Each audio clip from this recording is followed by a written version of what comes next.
I'm really hoping that this lipstick is not going to transfer to my teeth. Okay, so we're back to the Predator series. This is going to be a very satisfying one because I know for a fact this Predator gets tased.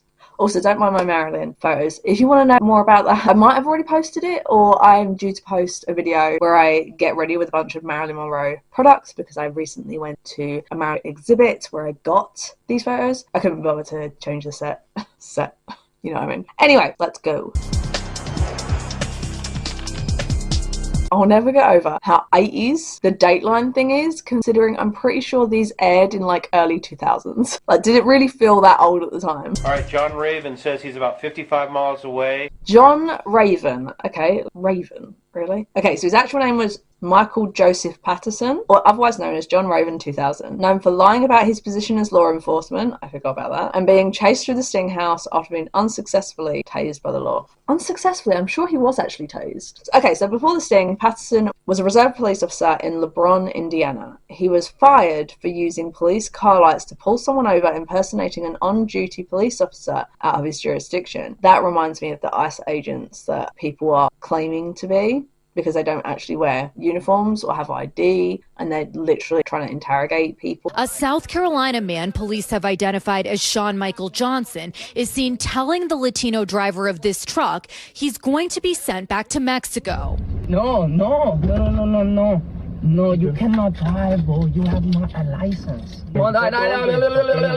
Don't be speaking that pig Latin in my country, bro. All because they think that they're illegals, as they always call the people who are not white. Even though white people were not indigenous to America. Within 2 hours of being acquainted with the decoy line, he drives to her house. I'm sorry, after 2 hours, you drive 5 hours. I've known someone for months, and until I meet them in person, I'm not even driving 3 hours to go meet them. What the f***? During the conversation, he discloses that he carries a gun with him everywhere, so the Sting team gave the decoy special instructions, right? At 7 p.m. on Saturday night, a perverted justice decoy starts chatting online with a man from Indiana, 5.5 hours away from our undercover house in Bowling Green, Kentucky. 5.5 hours.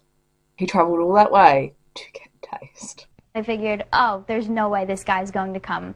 Calling himself John Raven 2000, he tells the decoy, who is posing as a 13-year-old, that he's 24 and says, "I'm too old to do anything with you." But that doesn't last long. Soon after, the sex talk begins. So it just proves that people think, oh, it's only just been in the last few years because of porn addiction and stuff that men constantly sexualize conversations. But actually, this has been happening for 20 years with 13-year-olds. He asks the decoy about her last boyfriend. Did you him? Yeah, why you want to know that? I just do. 'Kay, I ain't no baby. Would you do it to me? Oh god, the voice actor it does a good job of feeling like ugh. Would you want me to? Yes. Yeah, it would be cool to try stuff out. Literally makes me shiver. The chat continues for another 20 minutes. Then he gets in his car and starts driving. We just got off the phone with the guy who's claiming to be a cop. We don't know that he is, but he says he carries his gun everywhere. The security people were really great in instructing me as to what to do, and the first and foremost important thing was the safety. Casey has been instructed to make certain the man is unarmed. Hey! Oh my god. Why is he saying, oh my god? Is it because he thought it wouldn't actually be a real person? In which case, why did he drive 5.5 hours? Sorry, I got itchy back. You didn't really bring your gun with you, did you? Because that kind of freaks me out. No. Well, you said you always carry it with you. It's in my car. I don't believe you. Seriously, look. Lift up your shirt. Turn around. Lift up your pants. How is he not clocking that a 13-year-old knows how to look for a weapon? Would you not think maybe she's been told how to do this? To be fair, they're not thinking with their logical brain, are they? They're thinking with their dick.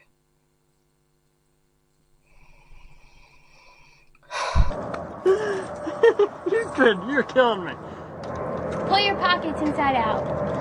Come on. It does annoy me that he thinks this is funny, though, because you bragged to a 13-year-old, or who you think is a 13-year-old, that you carry a gun. Yeah, she's going to be a little worried that you're going to try and probably coerce her to do things she doesn't want to do because you have a fucking gun on you. Come on, you gotta trust me. I don't have it on me here. I got the okay to let him in the house. All right, I guess I believe you. Okay, close your door. Come on in. For being a weenie. So you have a gun. That is, if anything, the correct response. Well, I wasn't sure. You said you always carried it with you. I wasn't sure because you said you don't always have carried it. He just continued to joke about it, and the cops and the security were, you know, still keeping a really strong eye on him. So you're a cop, not a detective? Detective, yeah. I'm a lieutenant. Oh, okay. Are you excited? Yeah, I'm pretty excited. I feel so unwell. Are you excited? Yeah. So, what do you want to do? Where's your room at? Let's go through the house. The fact that he already wants to go see her room. Oh, Marilyn, you shouldn't see this. Look at it. This is a huge house. Yeah, it is pretty big. It's nice, Oh my though. god. My hair's a mess. Did he just say his hair's a mess? It's ridiculously short, like, as opposed to what? No offense, but like, what exactly were you expecting to be able to do with it? Because you weren't wearing it under a cap. Or is it because you've got a receding hairline? So, Lieutenant, What's up? what are we investigating tonight? Nothing much. What's your plan here? I just drove down here to And how long was the drive? 5.5 hours. Now, what would motivate somebody to drive 5.5 hours? Literally. I don't know, sir. But you got to know. You're the one who did the driving. Now, you're a lawman. So if you're doing the interview, what would you want to know most?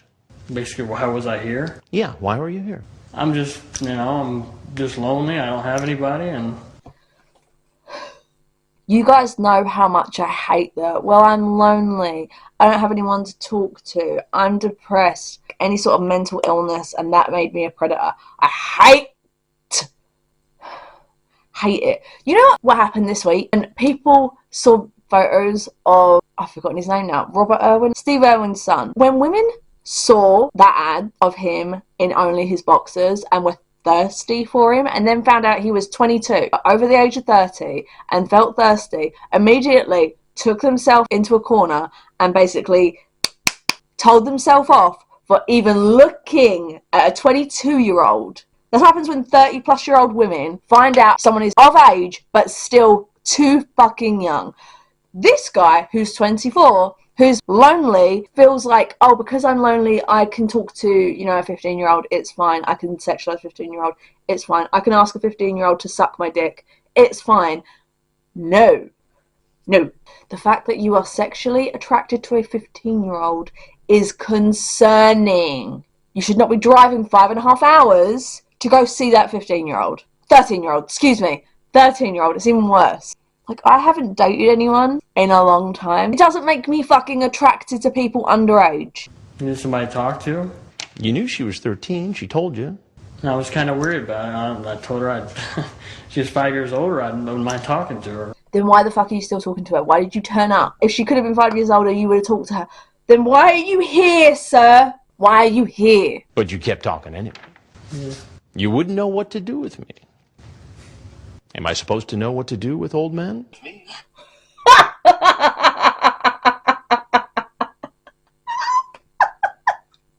I supposed to know what to do with old men? Oh, I love it. That's it, call him old.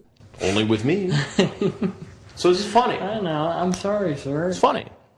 What do you think should happen to a police officer who gets caught doing something like this? Ugh, not enough. I can't even remember if he's actually a police officer or not, but considering the fact that there are so many police officers, like for example the one that raped and killed Sarah Everard, the fact that there was in that same police department another officer who a year prior had been accused of raping someone in their custody. The fact that it's been proven time and time and time again that police officers use their power to assault or rape. Am I saying all of them are like that? No, but there is too fucking many. And because there are too fucking many, there are even more that protect those fuckers. And when you have one dirty police officer and 10 that fucking protect him, they're all dirty. I've said it before and I will say it till the day I die. Well, really bad could happen.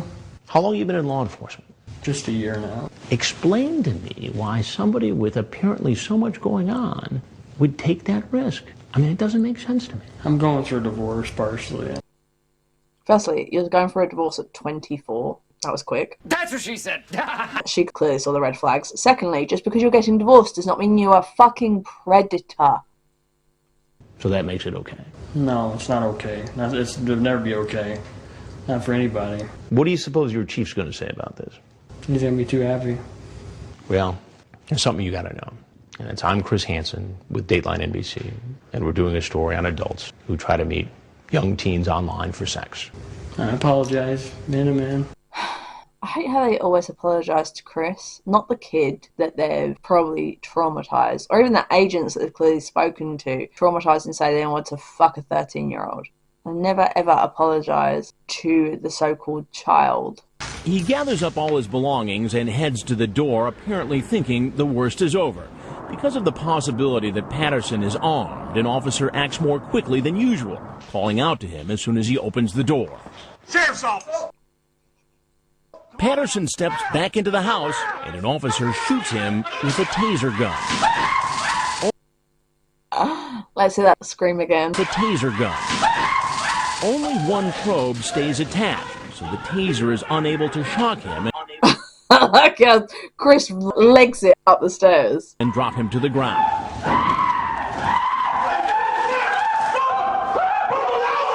Well, it's nice hearing a predator scream from a taser.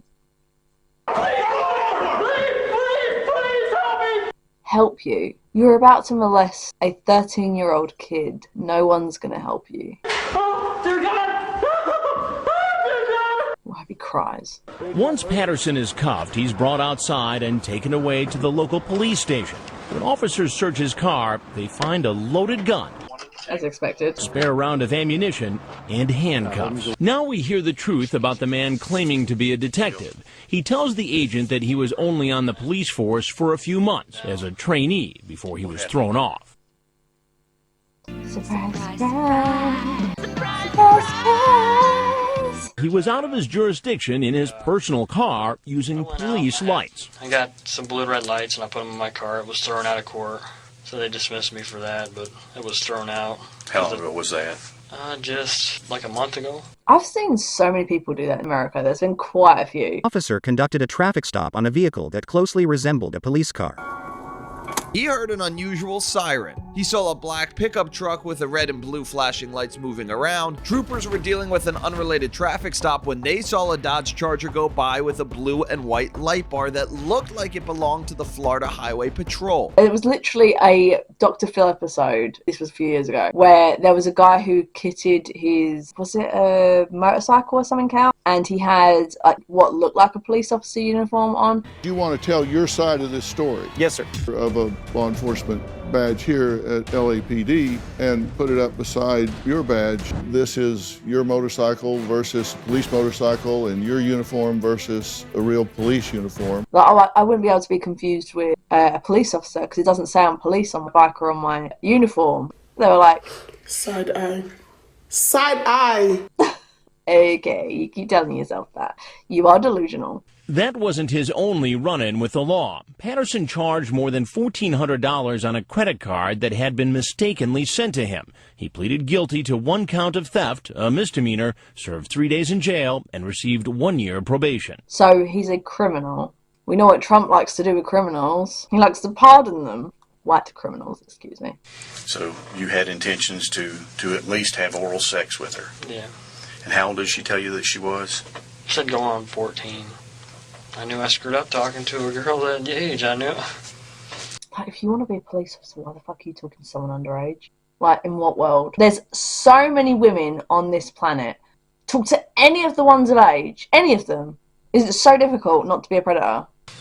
I'm not stupid. I'm not no creep, but... I'm not stupid. You drove 5 hours to try and fuck a 13-year-old. I think you're kind of stupid. This dude drove almost 6 hours to scream like a 10-year-old girl. Guys like this don't come along often. I'm going to watch this again and again. Why was he screaming like Mrs. Doubtfire when her chest caught fire? That's such a good description. Funny how he was in law enforcement and had the worst reaction to police telling him to get down. Yeah, very true. All the other people immediately just got on the floor. Aftermath. June 2008, he was convicted of travelling in interstate commerce for the purpose of engaging in a sexual act with a minor. He received 7 years in federal prison and 10 years supervised release. He also received 3 years and 10 months by the state of Kentucky. Both sentences were served consecutively. He was also ordered to register as a sex offender for 25 years. That's a long time. That's good. In 2011, Patterson represented himself in a civil lawsuit against NBC Universal, asking for $40 million. The audacity! In monetary and punitive damages. How about no? Patterson's allegations include he was lured. He spoke to the girl for 2 hours. How the fuck can you claim luring? He was just horny to the Sting House, and that the decoy took advantage of his vulnerability. Are you kidding me? He's saying what appeared to be a 13-year-old took advantage of him. Really? He can't be serious. Slander and defamatory statements have caused him mental and emotional stress and ruined his reputation. Maybe he shouldn't have acted like a fucking predator then. Here are the consequences of your actions. Patterson's complaint was entirely void of any factual allegations regarding his claim for negligence, and the case was dismissed. Good. Trivia. Patterson is the only tased predator to withstand the taser shot before being taken down. Patterson does not appear on any sex offender registry. Wait, he got 25 years. That's weird. Maybe it's finished now or something? I don't know. Anyway, if you enjoyed this video, make sure to give us a like and subscribe if you like it. I'd really appreciate it. I try to post a Predator video about once a month, and I post Reddit videos about once a week. So if you are interested in that content, please make sure to subscribe, and I hope to see you all in the next one.